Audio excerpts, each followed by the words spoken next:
As you all know, my wife, Amy Elliott Dunn, disappeared 3 days ago. She may be the face I can't forget, a trace of pleasure or regret, may be my treasure or the price I have to pay. She may be the song that summer sings, may be the chill that autumn brings, may be 100 different things within the measure of a day. You can't go on like this. Why, it's not good enough for you? It's not even close. She may be the reason I survive, the why and wherefore I'm alive, the one I'll care for through the rough and rainy years. Me, I'll take her laughter and her tears and make them all my souvenirs. Where she goes, I've got to be. The meaning of my life is she.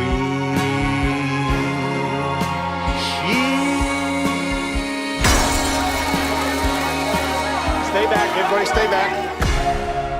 I did not kill my wife. I am not a murderer. Gun Girl adalah sebuah film thriller psikologis Amerika Serikat yang rilis pada tahun 2014. Film ini tuh disutradarai oleh David Fincher, sementara skenario film ini ditulis oleh Gillian Flynn berdasarkan novel karangannya dengan judul yang sama. Film ini dibintangi oleh Ben Affleck sebagai Nick Dunn dan Rosamund Pike sebagai Amy Elliott, yang berlatar tempat di timur laut Missouri. Cerita film ini berkisar pada misteri yang menyelimuti segala peristiwa seputar Nick Dunn yang menjadi tersangka utama dalam peristiwa hilangnya Amy. Mama pergi dulu ya. Dah.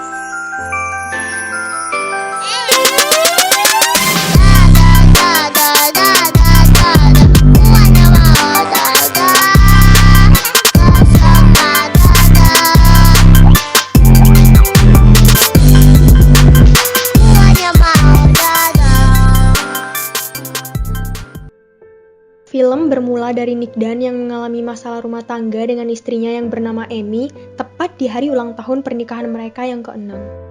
Nick kemudian menemui saudara kembarnya Margot yang bekerja di suatu bar dan mulai bercerita tentang awal pertemuannya dengan Amy. Dulu, Nick pernah bertemu dengan Amy di sebuah pesta.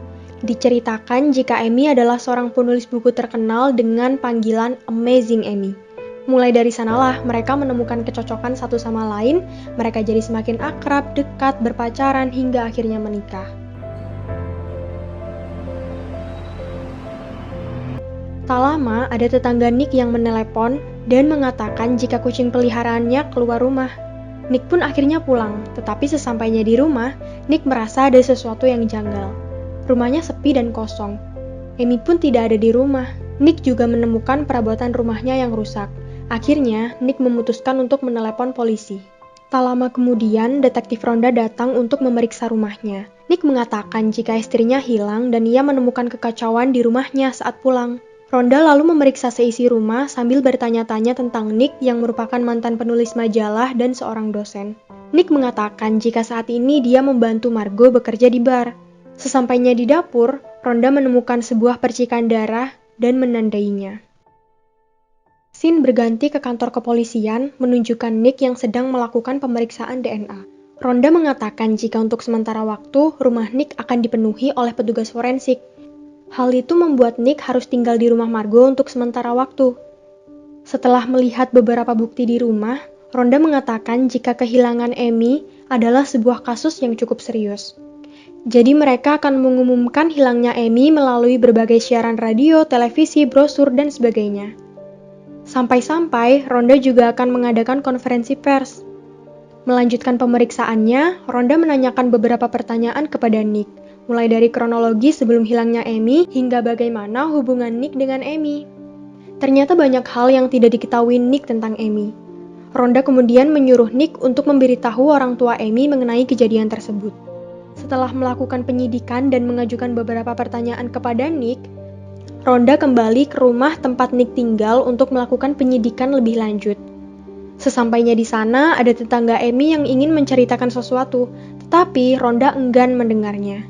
Di sini juga diceritakan jika semua aset yang ada di rumah tersebut atas nama Amy, mulai dari sertifikat rumah, kartu kredit, mobil, dan tagihan telepon, bahkan bar tempat Margo bekerja pun juga atas nama Amy.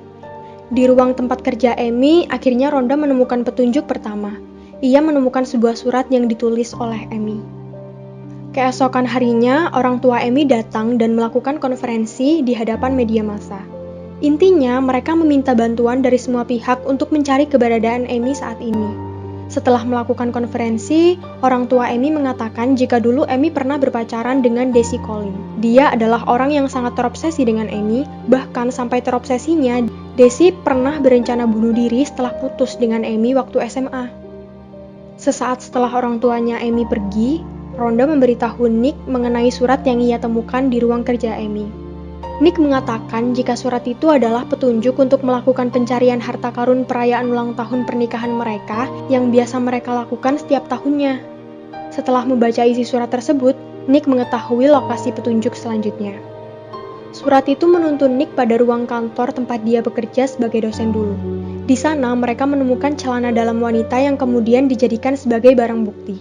Mereka juga menemukan surat petunjuk kedua. Petunjuk selanjutnya mengarah pada rumah coklat.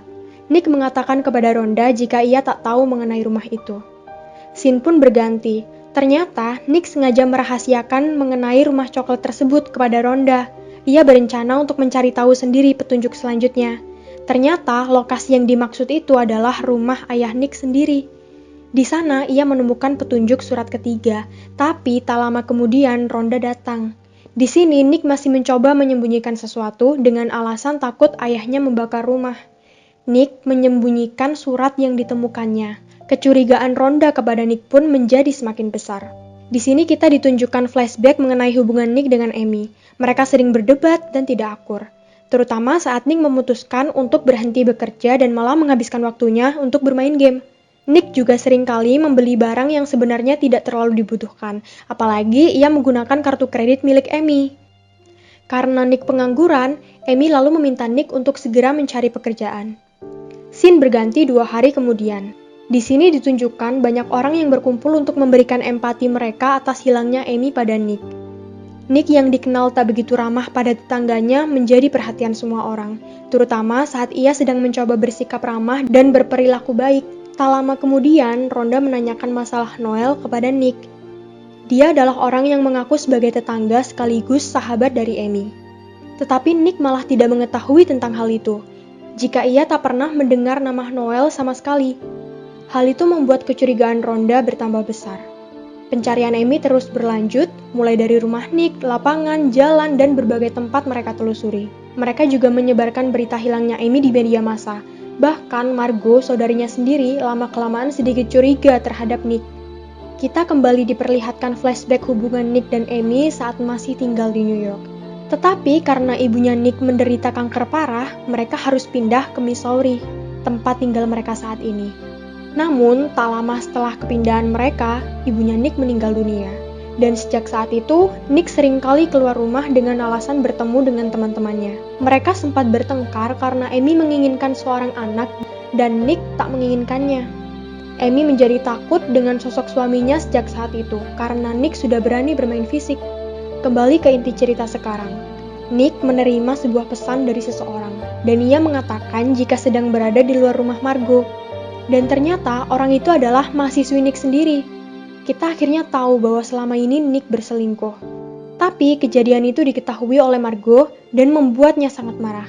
Nick kemudian menjelaskan jika Amy tak bisa memuaskan dirinya, sehingga ia berhubungan dengan mahasiswanya.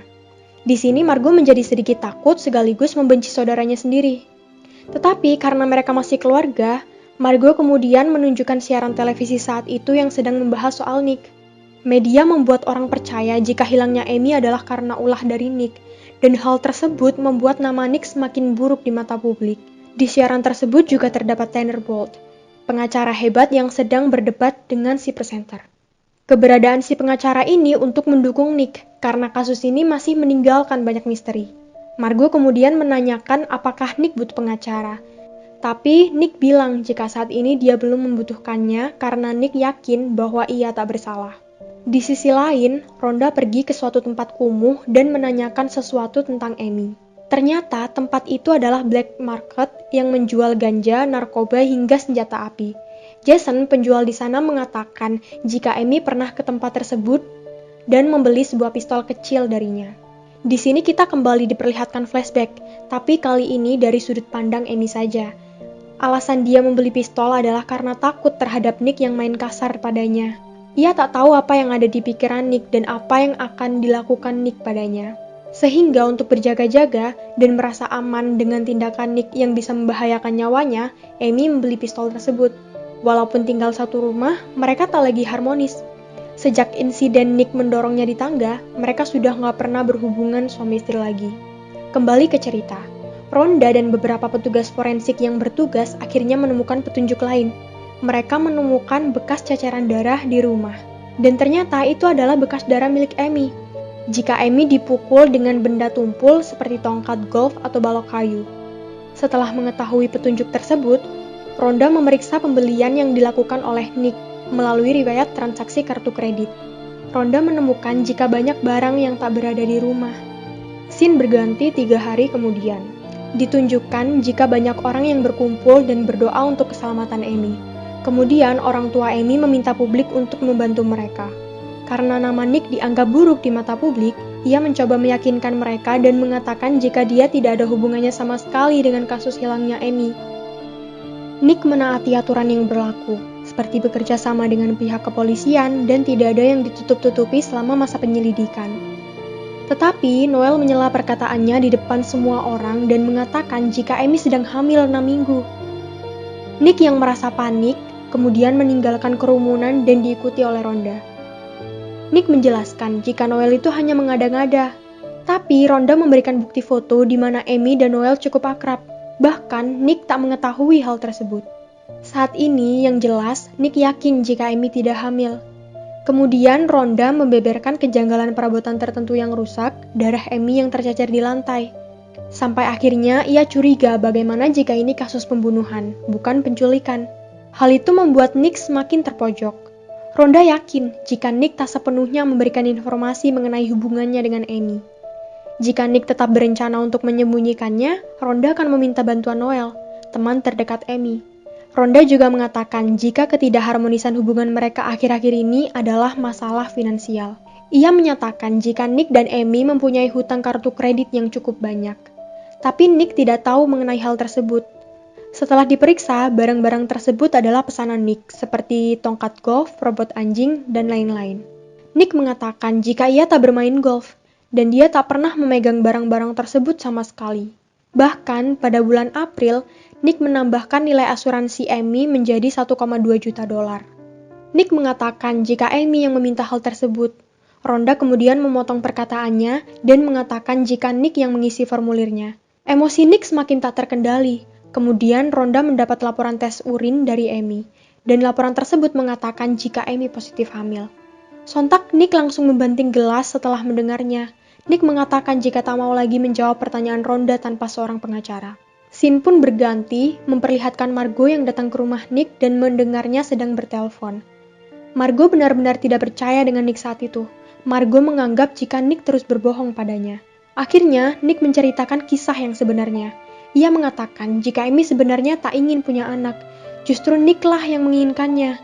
Nick pun menunjukkan bukti dari klinik, tetapi Margo malah menemukan surat dari Desi, mantan Amy, yang disimpan oleh Nick. Hal itu membuat Margo mengira jika Nick cemburu padanya. Kemudian, Margo pergi dari rumah karena tak tahu harus percaya pada Nick atau tidak. Di sisi lain, Rhonda datang ke rumah ayah Nick dan mencari tahu mengapa waktu itu Nick datang ke sana. Di sini, partner Rhonda menduga jika Nick telah membunuh Amy. Kemudian Rhonda menjawab jika kasus pembunuhan sulit ditangani tanpa adanya mayat yang ditemukan. Setelah dilakukan penyidikan, Rhonda menemukan buku harian milik Amy yang setengah terbakar di dalam mesin pemanggang. Di waktu yang bersamaan, Nick menemukan petunjuk ketiga. Lokasinya berada di gudang penyimpanan kayu milik Margo. Dalam gudang tersebut, terdapat barang-barang yang dibeli dari kartu kredit. Di sana juga terdapat hadiah ulang tahun pernikahan dari Amy. Setelah dibuka, isi kado tersebut adalah sepasang boneka suami istri yang gagangnya hilang. Ternyata semua ini adalah akal-akalan dari Amy. Ia masih hidup sampai sekarang. Sekarang ini, film bercerita dari sudut pandang Amy. Di hari pertamanya menghilang, ternyata ia pergi menggunakan mobil. Amy sengaja meninggalkan berbagai petunjuk supaya dirinya dianggap tewas karena suaminya sendiri. Alasan dia melakukan hal tersebut karena Amy membenci suaminya yang pemalas, pembohong, dan fuckboy itu. Nick juga mengambil harga diri, kehormatan, dan yang terpenting mengambil uang dari Amy. Jadi ia berencana untuk membalas Nick karena perbuatannya tersebut. Amy menyiapkan semua rencananya dengan sangat matang dan teliti. Mulai dari berteman dengan tetangga mereka yang bodoh, Noel, bercerita tentang kekerasan rumah tangga, bercerita tentang masalah keuangan, hingga yang terpenting menambah asuransi untuk dirinya sendiri. Tak cukup sampai situ, Amy juga membeli sebuah mobil untuk rencananya kabur. Selain rencananya itu, Amy juga berniat untuk mempermalukan Nick di depan publik. Publik sangat menyukai orang hamil, jadi Amy memalsukan kehamilannya dan berteman dengan orang yang hamil, yaitu Noel. Kemudian mengambil urin dan mengaku jika urin itu adalah miliknya. Kemudian, pada pagi hari saat Nick meninggalkan rumah untuk menemui Margo, disitulah semua yang direncanakan Amy dilaksanakan. Ia menghancurkan perabatan rumahnya, mengambil darahnya sendiri, dan kemudian mencacarkannya ke dapur. Dan lagi-lagi meninggalkan jejak benda tumpul yang kemudian diberi darah dan dibakar di perapian. Amy pun membuat buku harian yang bercerita mengenai hubungannya dengan Nick, yang kemudian buku itu ditemukan oleh Rhonda. Semua itu hanyalah kebohongan yang dibuatnya. Dalam buku hariannya, Amy menceritakan tentang pemborosan, siksaan, kekerasan, dan ketakutan. Itulah yang bisa membuat publik mencurigai Nick. Amy kemudian membakar buku hariannya tersebut seolah-olah Nick yang melakukannya. Tapi Amy tak membakar habis. Ia menyisihkan bukti-bukti yang bisa diselidiki oleh kepolisian. Amy juga memastikan pihak kepolisian mudah menemukan buku tersebut dengan cara meninggalkan surat-surat yang menjadi petunjuk selama ini. Dan yang terakhir, ia menyimpan hadiah yang bernilai ratusan dolar di gudang milik Margo. Jika Amy berhasil melakukan rencananya, maka Nick akan dibenci oleh seluruh orang karena telah membunuh wanita yang tengah hamil. Dan semisal rencananya tersebut tak berjalan lancar, maka Amy bersiap menenggelamkan dirinya di danau dengan batu yang terikat di kaki, yang nantinya akan membuktikan ke publik semisal rencananya tak berjalan mulus. Karena wajah Amy sudah tersebar di mana-mana, ia mencoba mengubah penampilannya. Mulai dari menggunting rambutnya, mewarnainya, menggunakan kacamata, hingga memukul wajahnya agar tidak simetris. Amy kemudian menyewa penginapan sebagai tempat tinggalnya untuk sementara waktu. Setelah Nick menunjukkan barang-barang hadiah, Margo kemudian berbalik mempercayai Nick. Mereka mengetahui jika ternyata hal ini hanyalah karangan Amy semata yang ingin menjebak Nick. Selama menghilang, Amy menyusun agendanya tersendiri, termasuk waktunya bunuh diri. Tetapi di penginapan tersebut, ia bertemu dengan Greta, dan di sini Amy mengubah namanya menjadi Nancy. Akhirnya Nick menghubungi Tanner Bolt untuk menjadi pengacaranya. Nick menceritakan semua tentang Amy pada Tanner. Tanner kemudian berencana memutarbalikkan pandangan publik terhadap Amy. Nick kemudian menanyai orang-orang yang pernah bermasalah dengan Amy, salah satunya adalah Tommy. Tommy adalah seseorang yang pernah ditangkap karena kasus pelecehan terhadap Amy, padahal ia tak melakukannya, dan membuat Tommy tersudut sehingga dikira sebagai pelaku. Di sisi lain, Amy sedang melaporkan tentang barang-barang mencurigakan di gudang kayu milik Margo. Berita keburukan dan privasi Nick semakin beredar luas. Hal itu membuatnya tak nyaman berada di tempat umum.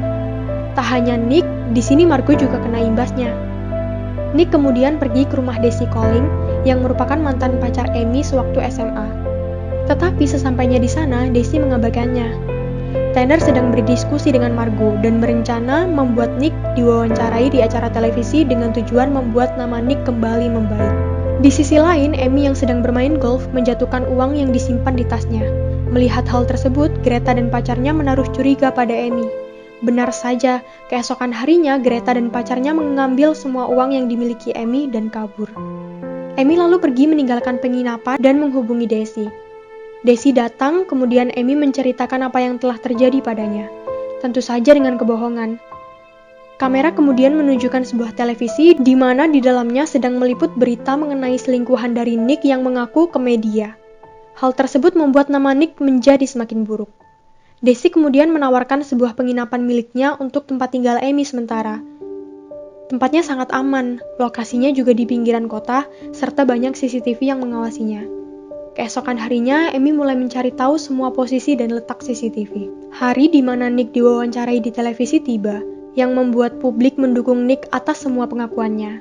Tapi tak lama setelah itu, rumah Margo akan dilakukan penggeledahan, terutama di gudang tempat penyimpanan kayunya. Setelah melihat keadaan di sana, Rhonda mengetahui kemana semua barang-barang yang dibeli Nick berada. Hal itu membuat Rhonda tak percaya Nick. Setelah melakukan pemeriksaan, Rhonda kemudian juga membawa Margo ke kantor untuk diperiksa lebih lanjut. Bersama Tanner, Nick kembali diinterogasi mengenai catatan harian milik Amy. Di sana, Rhonda mengatakan jika ia menemukan gagang mainan yang hilang, yang ternyata diletakkan di perapian. Rhonda menduga jika Nick lah yang melakukannya. Ia mengatakan jika Nick akan ditahan karena kasus pembunuhan istrinya. 20 hari setelah Amy menghilang, Amy dan Desi menjalin hubungan tak resmi. Di sini, Amy kembali merencanakan sesuatu. Singkat cerita, setelah Desi pergi bekerja, Amy berpura-pura menjadi korban pelecehan. Ia berpura-pura akting di hadapan kamera CCTV untuk menjadi bukti ketika ia keluar dari sana. Pada hari yang sama, juga menunjukkan Nick yang dibebaskan untuk mengikuti sidang. Yang jelas, publik sangat membenci Nick dan menganggap Nick adalah pembunuh.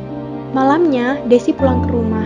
Amy kemudian membuat pembunuhan yang sangat terencana, membuat Amy seakan-akan disiksa, diperkosa, dan seolah-olah Desi melakukan kekerasan terhadapnya. Amy kemudian pulang ke rumah dengan darah yang terkujur di seluruh tubuhnya. Amy kemudian melakukan pemeriksaan. Rhonda pun akhirnya sadar jika Nick tak membunuhnya. Rhonda juga mengetahui jika Amy adalah wanita cerdas yang mengalami gangguan mental. Ia memanipulasi semuanya di hadapan kepolisian. Amy juga mengaku jika ia membunuh Desi sebagai bentuk perlawanannya. Semua polisi percaya dengan penjelasannya, kecuali Rhonda, karena ialah yang terjun langsung dan memahami semua kejadian perkara. Akhirnya, cerita menuju ending. Amy kembali dikenal sebagai wanita yang baik, sementara Nick dianggap sebagai suami yang suka berbohong, boros, dan banyak hal negatifnya. Kehidupan Nick menjadi sangat tertekan. Mereka masih menjadi suami istri yang baik di mata publik. Sementara Nick tak tahu rencana apa lagi yang akan dilakukan istrinya. Bisa saja besok ia yang akan dibunuh. Sejak saat itu, demi kembalinya nama baik hubungan mereka, Nick harus bersikap baik pada Amy saat di depan kamera. Publik masih tak tahu jika Amy adalah orang yang seharusnya disalahkan atas semua kasus yang terjadi selama ini. Akhirnya, mereka berdua mengumumkan kehamilan Amy di depan televisi. Cerita pun berakhir. Aduh, gila, ini merinding banget sih. Jadi, moral value yang bisa kita ambil dari film ini adalah no one is perfect. Baik dari Nick maupun Amy, mereka sama-sama memiliki kekurangan. Dan semua kejadian itu bisa terjadi karena mereka kurang bisa menerima kekurangan satu sama lain. Dan emang sih, sedekat apapun kita dengan pasangan kita, kita tidak pernah tahu apa yang sebenarnya ada di pikiran mereka.